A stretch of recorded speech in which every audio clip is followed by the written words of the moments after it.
Once upon a time, in an ancient temple, there lived a proud owl who spent his days reading books on history, literature, and religion. He believed himself to be the wisest of all creatures. One evening, as the owl sat on a tree, lost in thought, a nightingale perched nearby and began singing her sweet song. Annoyed, the owl said, "Oh, nightingale, stop your silly song. I am thinking wise thoughts, and your noise disturbs me." The nightingale replied, "Foolish owl, wisdom isn't just reading books or pretending to be wise. True wisdom is seeing beauty and appreciating life.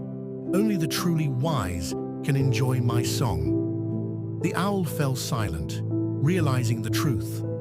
From then on, he learned that wisdom is not just knowledge, but understanding the world's beauty.